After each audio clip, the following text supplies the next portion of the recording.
Hi, Boa. Welcome to 10 Minute Talks. I'm Harshadeva. Today, I'm really happy to welcome Emily McGlone.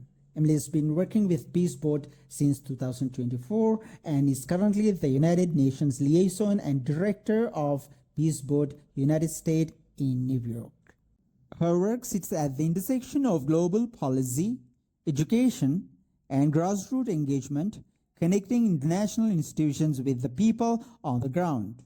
Over the years, she has worked closely with the United Nations representatives, Nobel Peace laureates, and community leaders to create meaningful space for dialogue and cooperation. Emily's focus on youth engagement is especially inspiring. She founded the Youth for the Sustainable Development Goals program, now part of the United Nations Ocean Decade, supporting young leaders working on climate and ocean action. Thank you so much for joining me today. I know you are very busy, especially if you are at the United Nations ECOSOC Youth Forum. So, Emily, let's get started. My first question is for someone hearing about Peace Board for the first time, how would you describe it in a simple way? And what actually happens on the ship? Well, thank you, first of all, for the invitation. It's a pleasure to be here with everyone. And we are here at the United Nations for the UN ECOSOC Youth Forum. It's the Economic and Social Council of the United Nations. And I'm Emily McGlone, Director of Peace Boat US, and we're working here in the UN Plaza in New York City. So Peace Boat is an international organization. It works to promote the United Nations Sustainable Development Goals through a voyage around the world, bringing more than 2,000 people on the ship as we visit around 100 ports each year. So on board we have guest speakers who come and give lectures and workshops around all kinds of important issues, including human rights, sustainable development, disarmament, and youth empowerment. I'm also really passionate around ocean and climate action. We have a youth program, our Ocean and Climate Youth Ambassadors for young leaders from SIDS, small island developing states, and we also have a Youth for the SDG Scholarship Program, which is endorsed by IOC UNESCO as a contribution to the UN Ocean Decade. So we're using our ship as a venue for the blue economy, blue innovation, and an educational space around the world. And that's what we do every 3 months. We visit about 20 countries. I'm really excited to share that, after the United Nations Ocean Decade, Peace Boat is really focused on decarbonization of the maritime industry and creating a new vessel. So we have Peace Boat's Eco Ship, which we are working towards building a new ship with solar and wind power.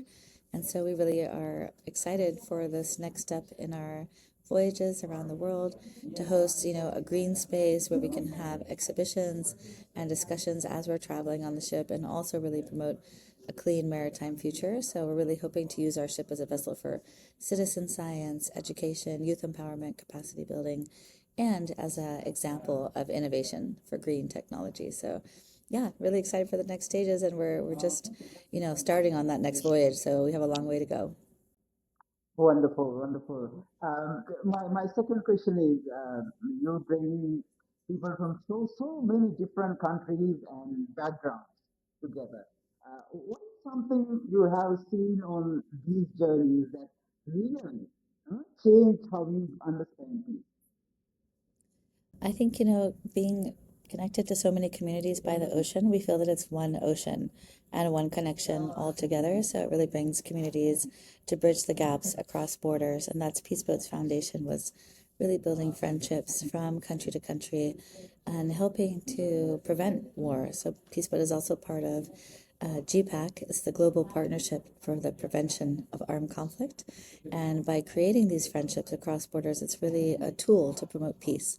And so we hope that in a day like, we are facing these kind of challenges, currently in the political systems everywhere around the world, if we could get to know each other a little bit more and promote collaboration and multilateral work towards a peaceful future, dialogue, I think, would be our best tool. So that's what Peace Boat really promotes through our educational programs on the ship. My last question is, I came across your recent work at the United Nations on the BBNJ agreement, which focuses on protecting our shared oceans. It's such an important space.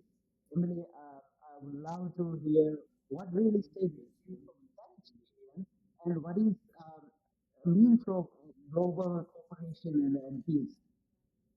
Yeah, so we recently sailed on the high seas peace boat as we were traveling in South America from Easter Island, Rapa Nui, over to Peru. And during that time, on January 17th, the United Nations BBNJ Treaty, also known as the High Seas Treaty, came into fruition. This is to protect marine biodiversity beyond national jurisdiction.